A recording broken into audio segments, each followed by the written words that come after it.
So hello mga kaibon, so nandito tayo sa aking aviary. So mag-harvest na naman tayo itong June 4 ng 2026. Pang-apat na harvest na natin itong taon na to. So ayan mga kaibon, so hindi na ako magtatagal. Umpisahan na po natin para hindi po masayang yung oras natin. So ito, so, mga heavy fied na palo saka heavy fied na split palo mga kaibon.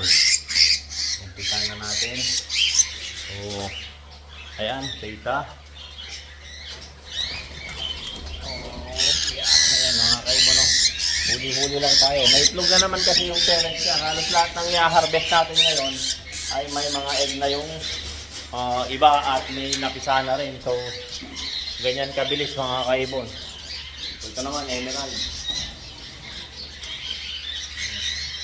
Harvest tayo ng emerald.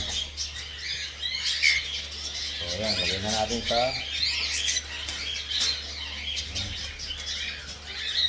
mas marami ata yung emerald ngayon mga kaibon. So, ayan, dampot na lang tayo. So, ayan, no? So, yeah. So, ayan mga kaibon.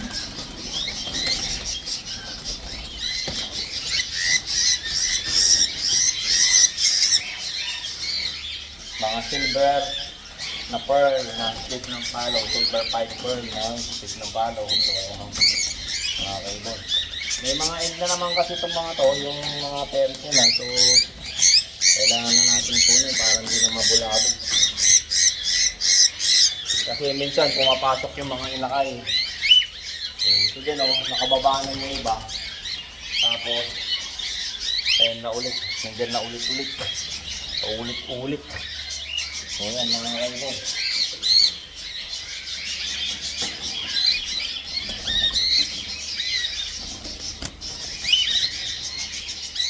Ito kasi nagkasunod na nakababa na naman yung isa.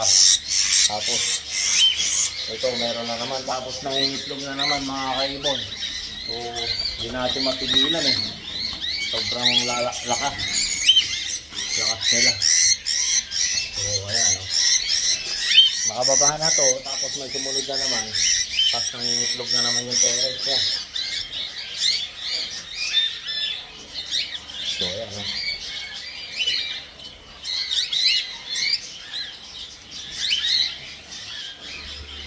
ano pa ba? Tingin. So ilipat na natin. Actually marami itong mga kaibon, so lang hindi natin mapipilit yung ibang muna. Ito mga kaibon. Ito marami lang ito.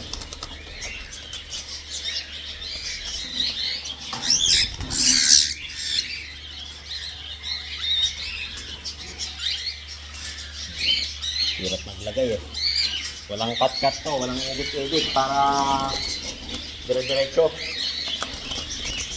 So maya na natin yung ipa yung ID mga kaibon. Lipat-lipat na natin para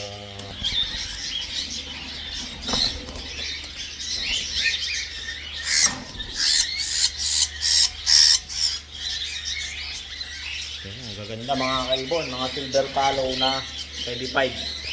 Yan mga kaibon, mga silver palo pa pero certified. So mga gandang klase.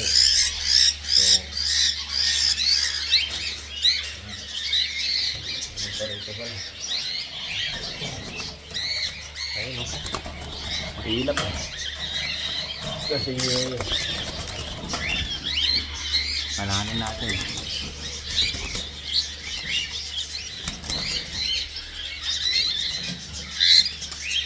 Yan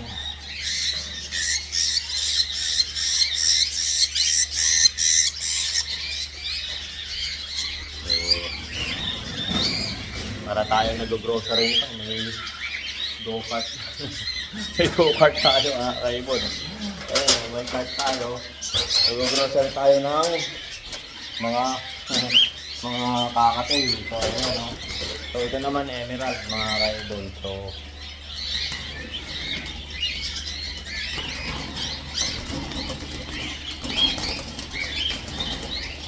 Hirap din manghuli minsan. Kasi itong mga to, may ilat.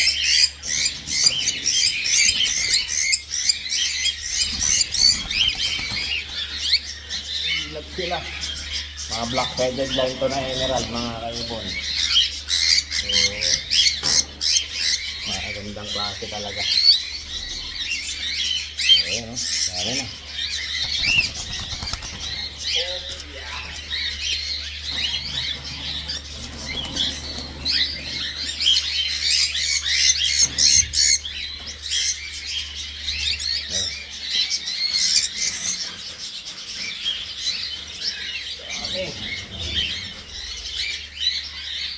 Ang dami pala itong harvest natin, mga kaibon.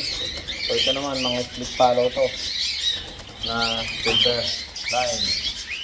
So yan, split follow, silver line, heavy fight na rin to, mga to. So ayun, hirap sabihin, no?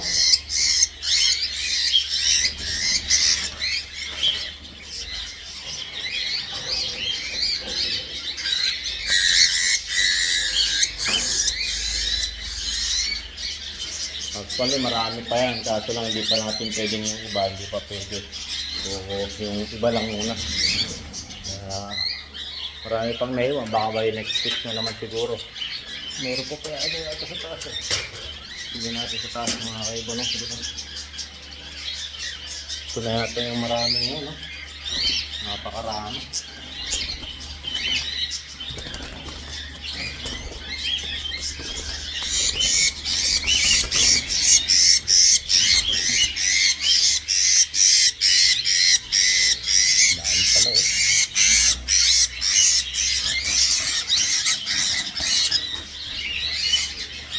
Tignan na natin. Mahaba yung oras natin, mga kaibon.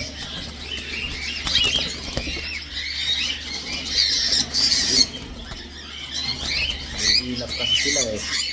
Kailangan bilisan mo na lang.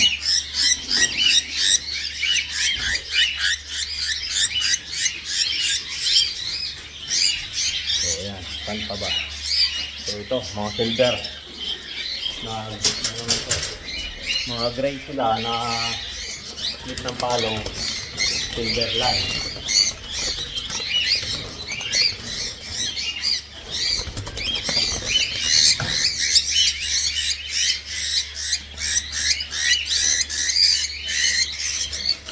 Ang dami.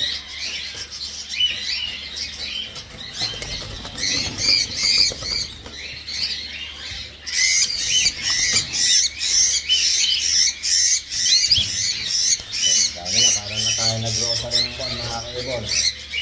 So marami na eh, last na siguro to. So madami na oh. So marami na naman tayong papakainin. So ayun oh, ang dami. So ito na lang, last na siguro to. So yeah.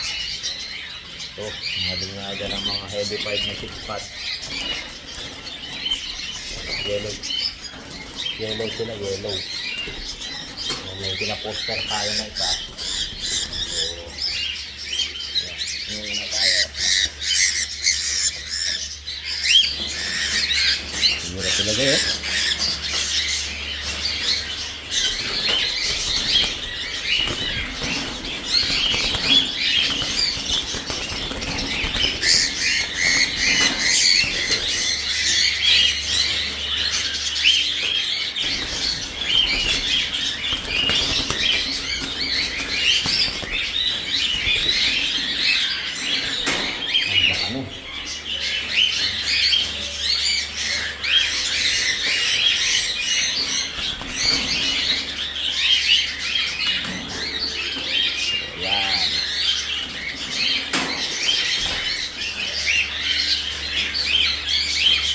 So ayan mga kaibon, so ipakita ko sa inyo yung mga mutation nila para makita nyo kung ano yung mga na-harvest natin. Itong pang-apat na harvest, itong 2026 July 4 po ngayon. So ayan mga kaibon, baliktarin natin yung camera. So ito mga kaibon, yung na-harvest natin, ID na natin sila. So ito isang split follow na saddleback pearl, heavy pied lime, split ng palo, saka heavy pied na split ng palo white face, saka isang heavy pied. Yan, heavy pied po yan. Na pluck lang siya ng magulang nila, pero ayan mga kaibon. Tapos ito naman isang orange stick na heavy pied na split palo, saka dalawang pearl na isang heavy pied, saka isang medium pied. Split palo po yan lahat, orange stick. Ito puro dugo. So kasi yun o, tumutubo na dali yung pakpak niya. Pag straw kasi ganyan kasi nangyayari. So ayan mga kaibon. So ito isang clear pied na split ng palo white face, isang heavy pied. Tapos puro split po yan, saka isang visual yata. Puro split po yan mga kaibon. So ito naman mga silver lime po to, mga kaibon. So ayan, nakikita nyo, ito na po sila isang silver na pearl. Tapos yung dalawang gray na yan is split ng palo silver lime. Tapos itong isa, ayun, isang palo na pastel. Nalilikot sila. Isang palo na pastel, saka silver lime yan mga kaibon. Ito naman is mga medium pied na split ng palo heavy pied lime. So ayan mga kaibon, itong tatlo na yan magkakapatid din yan. So, isang heavy pied na rin yan, pasok na rin sa heavy pied itong dalawa na to. So dito naman, ito ay isang white face pearl na split ng palo, single factor po yan. Tapos isang heavy pied na silver, double factor po yan. Itong dalawa na to, saan ba? Ito, single factor po yan na palo, heavy pied. Ito naman po, saddleback na double factor. So papakita ko sa inyo yan sa susunod na vlog natin.